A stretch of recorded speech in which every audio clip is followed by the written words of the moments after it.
Welcome to another franchise mode episode. Last week, of course, we had a crazy ending to the game and Trent Murphy ended up with 6 sacks. Now, he should have had 4, may still have got team of the week for that, or defensive player of the week for the NFC. That was, of course, down to the heroics of Noah Spence that we were able to win that game, and as if right on time, he's here with a message about being able to break out, and of course, he had a great game last game, and hopefully he'll be able to replicate that. Now, of course, it tells us that our objectives are to hold the Saints to less than 250 total yards, or get Noah Spence 1+ interception, forced fumbles, tackles for loss, sacks. Now, I never know if that means he has to have an interception, a forced fumble, a tackle for loss, and a sack in the game, or if it means one of those. Now, of course, because I don't know, and really trying to get an interception with someone is close to impossible, we'll be trying to hold the Saints to less than 250 yards, which of course will be difficult, but not according to the coaches, who don't think there are any X factors on the offense worth talking about. No Alvin Kamara, for example,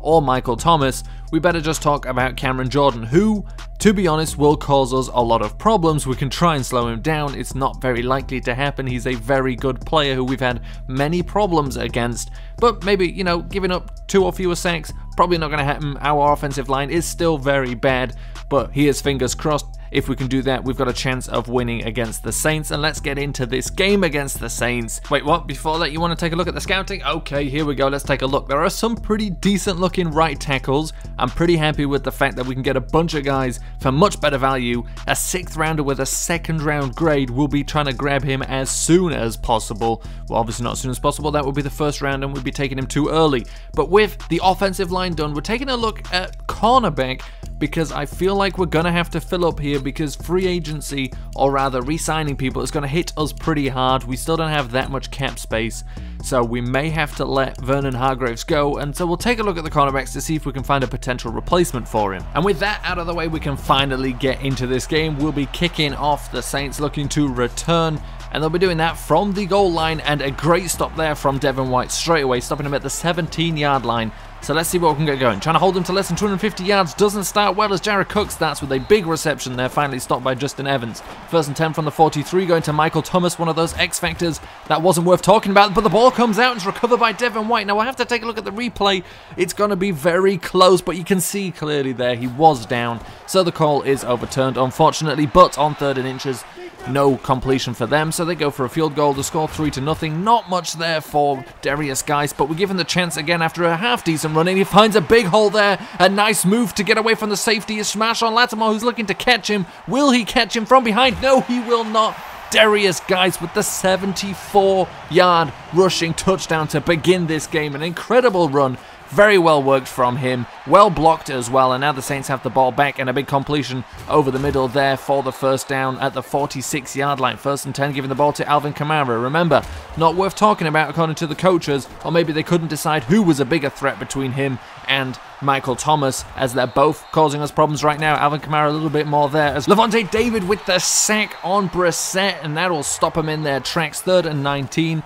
Let's see if they can get anything here, but we're going to shut it down pretty well on defense, just making him throw it away there. So they'll settle for another field goal to score 6-7. We've got a chance again on offense, going to Cameron Brate here, starting the drive with a pass to the 2nd string tight end on 3rd and 3. Smith throws it, it's tipped at the line of scrimmage, but Chris Godwin with a catch, getting the 1st down. A great effort from him. He's not the first time he's done something like that. 2nd and 11, looking for Godwin again, and he gets another catch, and Godwin already starting hot in this game. 3rd and 8 now, Smith running out of the pocket, now just looking to run. There's no one really open for him. Obviously doesn't have enough speed anymore to get that 1st down, but, you know, being able to kick a field goal is good enough. The score 10-6, as Michael Thomas is making a lot of people miss there as he gets to the 14-yard line. 2nd and 2, it's a pitch to Alvin Kamara. Berry's there to make the tackle, but he gets chucked away from him, and he dives into the end zone for the touchdown.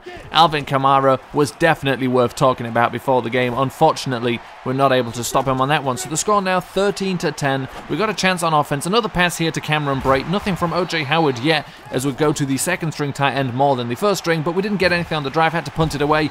And there's a nice effort from Trent Murphy. Not happy with his performance last week. Plays well again, and this time it's Cal Nassib joining in, and we managed to stop them. Nothing there on the run, setting up a 3rd and 8 eventually, where we go for a screen, which is just terribly executed. Nelson has nowhere to go, is lucky to just lose a few yards rather than a lot more, but there, Levante David coming down, refusing to be blocked, and gets the stop in the backfield. They're going for the first down here on 3rd and 6, but it's stopped just short, and it's another punt, and Nelson, who receives it in the end zone, decides to take it out. A terrible decision, stopped at the 5-yard line. So 1st and 10 from the 5, trying to give it to Darius Guys. He just loses yards, absolutely nothing there. It was Davis on the stop. 3rd and 8, and a big completion over the middle to Chris Godwin, who since that breakout game has been playing better and better week after week, as Alex Smith there is taken down and sacked by Demario Davis. 3rd and 12, looking for something, has just enough time but didn't throw the ball and ends up being sacked. He waited too long there, that's his own fault, but we managed to pin them in with a punt, and they go for a screen on 1st down, and we get a safety. A ridiculously bad play call there. A screen to the receiver, he doesn't run out of the end zone, and a safety. So the score 13-12 now, 10 minutes left in this game, as there's a better executed screen to Nelson, who manages to pick up the 1st down from that with some decent blocks. 3rd and 2, giving it to Darius Guys, who finds some space again. Darius Guys this time is caught from behind. They weren't going to make the same mistake twice. 2nd and 2, Smith going over the middle to OJ Howard, finally hearing from him as well, and now we're marching towards the end zone, throwing for Mike Evans, and it's nothing. It wasn't thrown high enough, and it was an incredibly good catch, to be fair, from Marshawn Lattimore, getting that with one hand, but he needed to put that higher. Right now, not on the same page as Mike Evans. 1st and 10 from the 36-yard line, and a completion to Jared Cook, who picks up that 1st down and a few more yards on top of that. 3rd and 11, we're doing pretty well getting him to that point and stop him there. Noah Spence with the sack. Is that enough? We don't know. We'll still try and hold them to less than 250 yards so we can upgrade a decent young player. 2nd and 3 now, our offense back on the field. The score still 13-12 as Nelson picks up a 1st down. 1st and 10. Smith dropping back to pass, looking to let this one go deep downfield to Mike Evans, and Mike Evans just stands there and watches the ball go over his head into the hands of Marshawn Lattimore. Forget not on the same page. These two guys are not in the same book right now, and you can clearly see there's a problem between those two as we manage to stop them there on 2nd and 11. It sets up this 3rd and 13. Can we get the ball back? Yes, we can. They try and run there, obviously just trying to take some time off the clock. 49 seconds left. Looking here for Justin Watson at the sideline. Unfortunately, not able to get a 2nd foot inbound. 2nd and 10. Smith with not enough time. He runs out of time as Cameron Jordan takes him down. The guy we knew we had to look out for. 4th and 18. It's Cameron Jordan again, bringing the pressure on 4th and 18. It's a sack for a safety, and the game ends there. 15-12, the final score. So close to just being able to win that, but we weren't able to get it done in the end. But Chris Godwin gets upgraded, which is very nice. He's just been getting better and better, as I said. And of course, we were not able to complete the objective of stopping Cameron Jordan. However, breakout player, let's take a look at that, because I do believe we managed to achieve this. We did manage to hold them to less than 250 yards. You can tell that by the fact they scored 15 points. And so now a star development trait for Noah Spence and 5,000 XP. Not bad at all as we move into the next week. And this week we're going to have to be looking out for Khalil Mack. Now that's not a good task, and you don't look forward to that whatsoever. I might as well have just said disregard him, not because we don't think we can do anything, but because trying to slow him down or stop him completely is just ridiculous. We're not going to do it, not with our offensive line, unless we keep in a tight end and a running back to help block him, as the Bears here take the kick out to begin this game. And they try this screen again. A lot of people trying these screens against us. Maybe they don't respect our corners, I don't know. Maybe it's just bad play calling, as Levante David there brings down Mitch Trubisky to start this game. He's just continuing getting stronger and stronger from that good performance a couple of weeks ago where he won NFC Defensive Player of the Week. We didn't get anything going there on that first pitch, and on this pass, just it's not miscommunication. Kyle Fuller dropped below Mike Evans on a hitch. It shouldn't have been thrown. Mike Evans didn't work back towards the ball either. We saw it in the previous game. These guys just not working well together right now, despite, having had some good games this season already. As Darius Guys gets a little bit of space to run there, we go to Josh Gordon here to try and pick up the 1st down. It's 4th and inches. We go for it. No, we don't actually. We're just trying to get him to jump off sides this early in the game on the 30-yard line. We're not going to be doing anything crazy. Unfortunately, we just got a false start, ended up punting the ball away, and then Tariq Cohen finding some space, weaving between guys here. 1st and 10 from the 29, giving it back to number 29, Tariq Cohen. Again, making people miss, getting to the 12-yard line. 2nd and 10 now from the 12. Throwing to what it could have been number 12, Allen Robinson. It's not. It's number 18, Taylor Gabriel, and they get a touchdown. 14-0, and it's the first quarter still. 2nd and 4 now for Smith, looking for Mike Evans, and he finds him there for a completion. So at least they're starting to get a little bit going again, but not really. 1st and 10 as he rolls out here, throws the ball over the head of Khalil Mack to Chris Godwin. There's a guy who's got good good chemistry with, as we take a deep shot here for the field goal and we get it. So the score 14-3. It's not great, but at least we got some points on the board. But the Bears right now, not any problems on offense for them as they move the ball easily. 3rd and 10, we managed to stop them, but there's not much pressure happening at all. Mitch Trubisky just stood still the entire time until he finally throws it to Miller for the first down to the 27-yard line. 3rd and 4 again. We get a 3rd down, and again we can't do anything with it. Robinson with the catch for the first down. 1st and 10 now from the 14-yard line, and he's going over to his tight end. It's Burton for the touchdown, and that is now 21-3, 5 minutes left in this second quarter as we take a sack there. Of course it's Khalil Mack. What did we expect to happen? He's teamed up against Demar Dotson as Smith finds Godwin there. Godwin getting the first down and a little bit more. On 2nd and 18, mind you, a great play from him, but we weren't able to do anything more with it, and Taylor Gabriel with a catch. We'll see that route a few more times today as they get a first down with that, going to Trey Burton here inside the 10.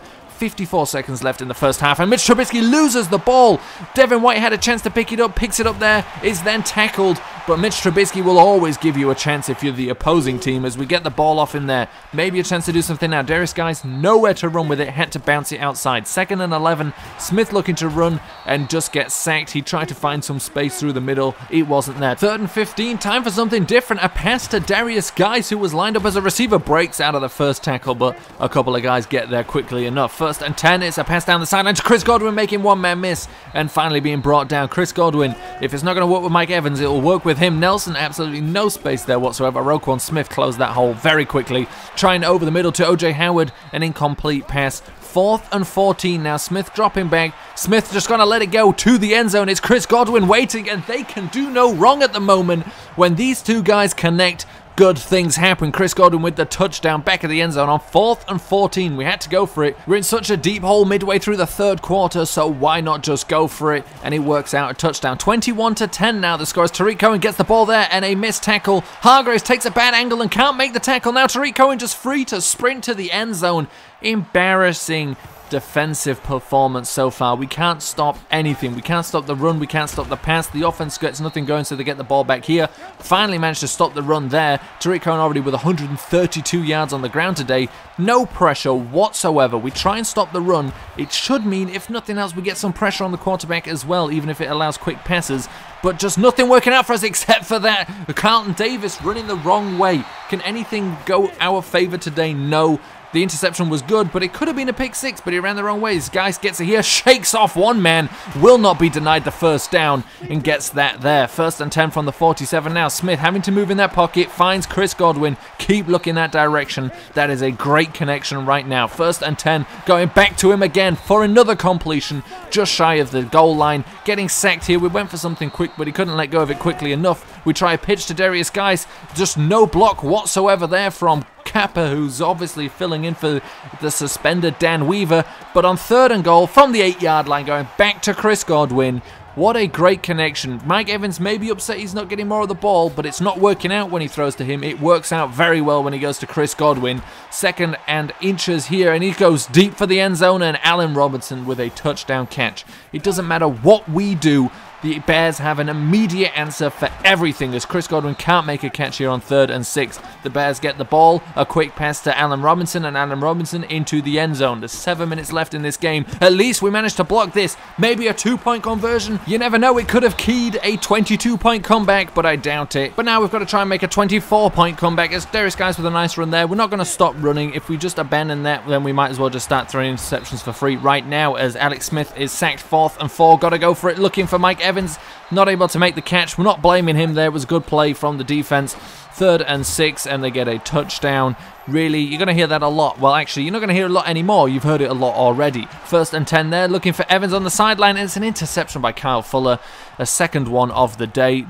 There was no point looking for Mike Evans in this game anymore. It's not Mike Evans' fault per se, but it's just not working between him and Alex Smith, and not with the coverage of Kyle Fuller there every time. 2nd and 10, sacked again by Khalil Mack. He's been unstoppable, no surprise there whatsoever. 4th and 17, we might as well go from it for our own 5-yard line, because nothing is working today anyway, and we can't get much worse as we let them just walk into the end zone. Here's 2nd and goal, rolled into the end zone. Tariq Cohen, if you got him on your fantasy team this week, you'd be very happy. 55 to 17 as maybe we can just get some consolation points here with 30 seconds left in the game. It's a good time, you know, to practice that late game drive as Mike Evans there makes a cameo appearance with maybe the best catch of the game. 2nd and 10, looking for OJ Howard, who really hasn't shined today either, and he gets a touchdown to finish the game. Nothing else happened. Obviously, there were just 9 seconds left, but we get some upgrades here. Noah Spence is one of those guys, and that ends 2 disappointing games for 2 different reasons. The Saints game was disappointing because we could have won that, plenty of chances to do it. It was 15-12. This one disappointing because we got blown out by the, at the time, 3-6 Bears, and they scored 55 points on us, which we conceding 55 points to the Bears and only 7 of those being from a defensive score. That's really bad, and we can only hope we can make up for this against the Raiders next week.